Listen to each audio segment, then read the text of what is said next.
নমস্কার, আমি সমন্বিতা। নবনিকেতনের পক্ষ থেকে আপনাদের সামনে একটি টিউটোরিয়াল ভিডিও পেশ করছি। আজকে জাপানিজ কালচার পাল দিয়ে একটা চোকার বানানো হবে। সেই চোকারটা অনেকটা বিনুনির মতো দেখতে হবে এবং বিনুনি যেভাবে বাঁধা হয় সেইভাবেই চোকারটা তৈরি করা হবে। চোকারটা কীভাবে তৈরি করা হবে সেটা স্টেপ বাই স্টেপ আলাদা করে বলার দরকার নেই, কারণ ভিডিওটা মন দিয়ে দেখলে আপনি নিজে থেকেই বুঝতে পারবেন যে এখানে কী করা হয়েছে। আমি যে টিউটোরিয়াল ভিডিওগুলো আপনাদের সঙ্গে শেয়ার করি সেগুলো মন দিয়ে দেখলেই বোঝা যায় যে গয়নাটা কীভাবে তৈরি করা হয়েছে, তাই আলাদা করে ভয়েস ওভার দেওয়ার কোনো প্রয়োজন পড়ে না, কিংবা স্টেপ বাই স্টেপ কী করেছি সেটা ক্যাপশনে দিয়ে দেওয়ারও কোনো প্রয়োজন সেরকমভাবে পড়ে না। কিন্তু এখন এটা নিয়ম করেছে যে ভয়েস ওভার দিতেই হবে, তা না হলে ভিডিওর রিচ সেভাবে পারবে না। তাই যথারীতি আমি ভয়েস ওভার দিতে বাধ্য হলাম।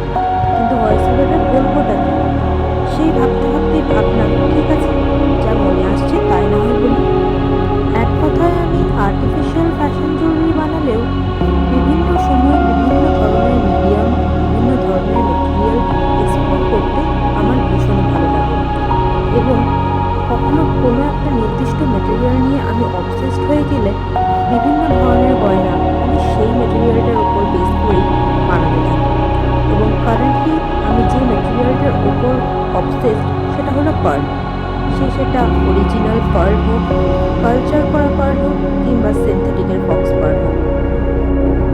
আজকে যে ডিজাইনটা আমি বানানো দেখাচ্ছি সেটা আমি জাপানিজ কালচার পার্ল দিয়েও বানিয়েছি এবং সিনথেটিক ফক্স পার্ল দিয়েও বানিয়েছি। এবং দুটোর মধ্যে কী তফাৎ, দুটোর মধ্যে কতটা পার্থক্য সেটা আপনারা ভালোভাবেই লক্ষ্য করতে পারবেন যখন এই ভিডিওর শেষে আমি একটি ক্লিপিংস অ্যাড করে দেব। সেটা দেখলেই আপনি বুঝতে পারবেন যে দুটোর মধ্যে কত আকাশ পাতাল তফাৎ। একই ডিজাইন, কিন্তু জাস্ট মেটেরিয়াল আলাদা হওয়ার জন্য দুটোর মধ্যে অনেকটা তারতম্য চলে এসছে। যাই হোক, এবার আসল কথায় আসা যাক, যেটা এই ভিডিওতে বলবো ভেবেছি। আগেই বলেছি আমি এখন পার্লের ওপর অবসেসড, আর সেই অবসেশনের দরুনই এখন যে ডিজাইনটাই বানায় না কেন তাতেই মনে হচ্ছে একটু যদি পার্ল ইনক্লুড করে দিতে পারি, সেটা অরিজিনাল কালচার পার্ল হোক কিংবা ফক্স পার্ল হোক, তাহলে ভীষণই ভালো লাগে। এই অবসেশনের বশবর্তী হয়ে কিছুদিন আগে বানিয়ে ফেলেছিলাম এক গুচ্ছ মিনাকারি কুন্দনের ডিজাইন ফক্স পার্ল দিয়ে। মিনাকারি কুন্দনের ডিজাইনগুলো আপনাদের কাছে অজস্র ভালোবাসা পেয়েছে। অনেকেই জানিয়েছেন যে মিনাকারি কুন্দনের গয়নাগুলো আপনাদের এত ভালো লেগেছে যে আপনাদের কিনতে ইচ্ছে করছে, কিন্তু পার্ল দিয়ে তৈরি তো নিশ্চয়ই অনেক দাম হবে, তাই দাম জিজ্ঞেস করার সাহসটুকুও আপনারা পাচ্ছেন না।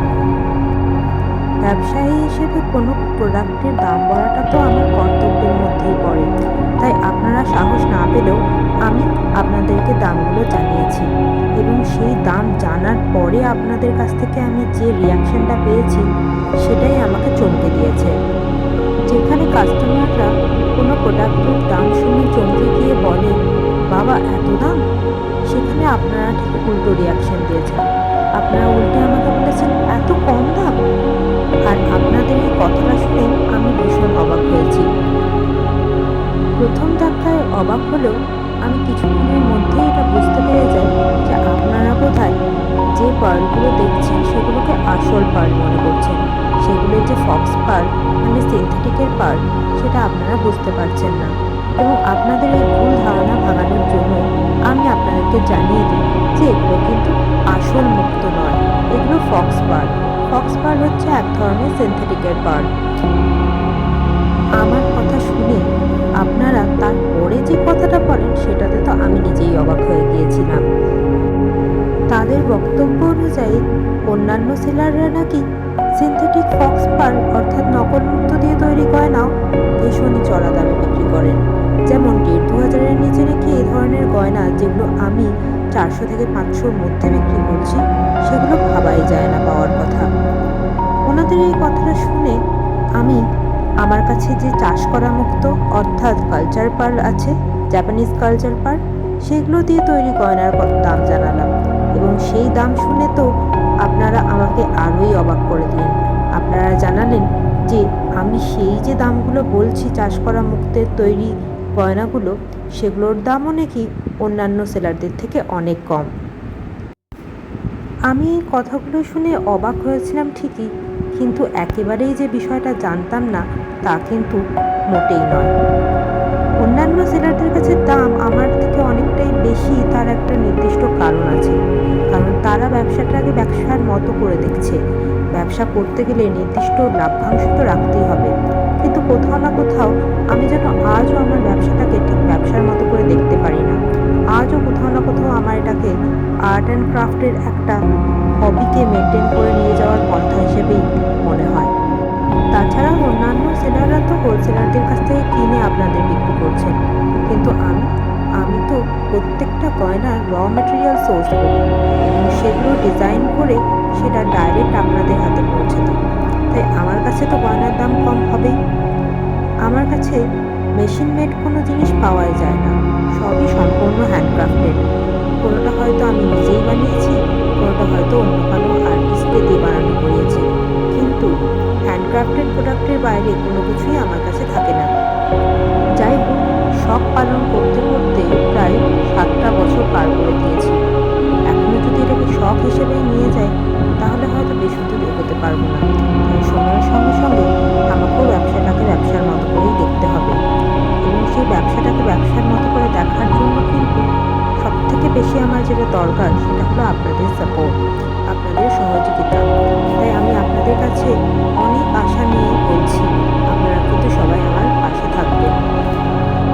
ভিডিওটা প্রায় শেষের দিকেই চলে এসেছে, তাই আর বেশি কথা না বাড়িয়ে এই ভিডিওটার শেষে যে একটা ক্লিপিংস অ্যাড করেছি সেই ক্লিপিংটার সম্বন্ধে একটু বলি।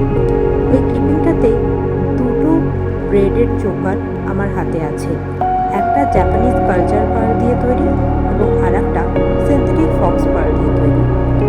দুটো দেখতে অনেকটা একই রকম, আবার খানিকটা আলাদা। কেন আলাদা সেটা আপনারা ক্লিপিংটা দেখতে গেলেই বুঝতে পারবেন। দুটোর মেটেরিয়ালের মধ্যে আকাশ পাতাল তফাৎ, তাই দুটো দেখতেও খানিকটা হলো আলাদা। ভিডিওতে হয়তো অতটা স্পষ্ট বুঝতে পারবেন না, কিন্তু হাতে নিয়ে যখন জিনিস দুটো দেখবেন তখন দেখবেন দামি জিনিসের দামি মানই আছে আর সস্তার 5 অবস্থা। এটা পরিষ্কার বোঝা যাচ্ছে প্রোডাক্ট দুটোকে আমি যখন হাতে নিয়ে একসঙ্গে দেখছিলাম তখন। সিনথেটিক ফক্স পার্লের মধ্যে কেমন একটা খ্যাসটা খ্যাসটা ছেড়ে ছেড়ে যাওয়া ভাব, আর জাপানিজ কালচার পার্ল দিয়ে তৈরি যে চোকারটা সেটার মধ্যে একটা ঝকঝকে তকতকে ভাব। দুটোর মেটেরিয়ালের তফাতের জন্য দামেরও তফাৎ, কিন্তু সবার তো আর সমান সামর্থ্য নয়। যার যেরকম সামর্থ্য, যার যেরকম পছন্দ সে সেরকমই নেবে।